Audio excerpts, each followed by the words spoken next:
And anti-Christian sentiment has been a problem in Turkey for quite a long time. And then in April came a brutal attack against a Christian publishing house. Is such anti-Christian sentiment a growing trend?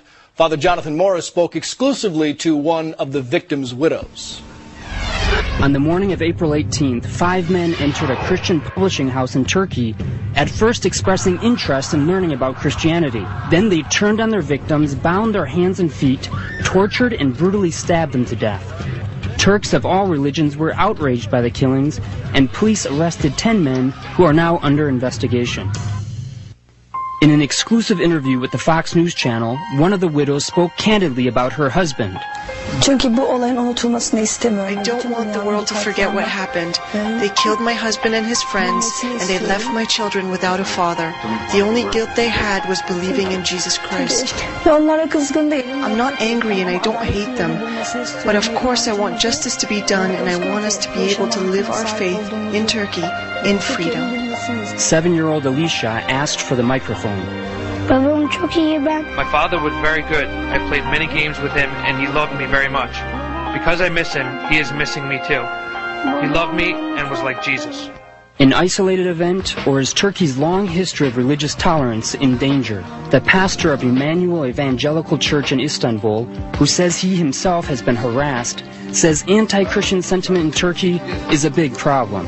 In schools, in primary schools, in junior high schools, in all and every day at the media, they speak falsely about the Christian. They think the Christians are the enemy of this country, this land. But a spokesman for the ruling AKP party, which has strong support among many Islamists, vows Christians are accorded the same protections as all other Turks. I don't think the small Christian communities are in danger because the government is very determined to protect the rights and safety of every citizen and every individual that lives here or that visits here. So there is not any concern of that sort. But isolated incidents do happen. The presence of Christians in Turkey is by all accounts a test for this democracy. Government officials insist that Turkish law protects religious liberty, and on the books it does. But Christians are left wondering, why is living their faith here becoming increasingly more difficult and dangerous? My mother loved my father very much. My father was a really good man, and that's why I could love him. And Father Jonathan Morris joins us now. Father, welcome. And is this becoming isolated incidents, you think, in Turkey? I know you mentioned the schools, the kids being taunted, or is this something that could blow up even further? I mean, the Turkish constitution clearly lays out religious freedom for all. Right. Well, what a sad story with that woman there and her children. You know what? That's the big question, whether or not this is isolated or not. What there is, the big problem in Turkey right now is there is an increasingly strong anti-Christian sentiment, both on the part of the Islamic-friendly party right now, it's the AKP that has the majority, and also among the secularists who are so afraid of the Islamists who say we don't want any religious expression. So what happens? The Christians there are left in a very dangerous place. Sure, and you said all the schools, most of the schools are Muslim. So you have Christians involved in what is mostly now a Muslim world over there, and our minds go to Iraq, the Taliban in Afghanistan. When does an isolated incident become sectarian violence? Well, you know what? Turkey does play a big role right now for, I think, global peace. They've been able to have moderation in Turkey while having a 99% Islamic majority.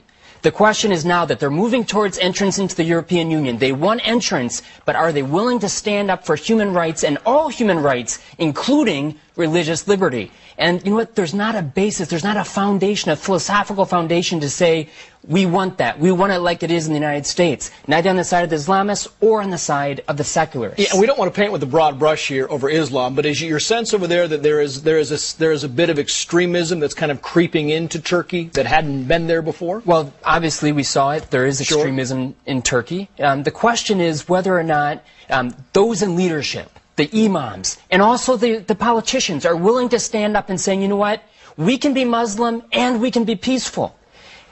That is not totally sure yet. And we have to hope for it, and we have to support it, and we have to stand up for our Muslim brothers and sisters and our Christian brothers and sisters and say there's something that's universal, and that is violence and religion never mix. Because the Turkish military may not just sit back and wait forever. They've had 4 coups in the last 40-some years. Yeah. So the military is a strong force in Turkey. Father Jonathan Morris, it's great to have you. Thank you Welcome. very much, Nice Trace. little vacation here. Not a vacation. You're here in outer Rome. I'm working all the time. Great to have you here. As you are. Thank you.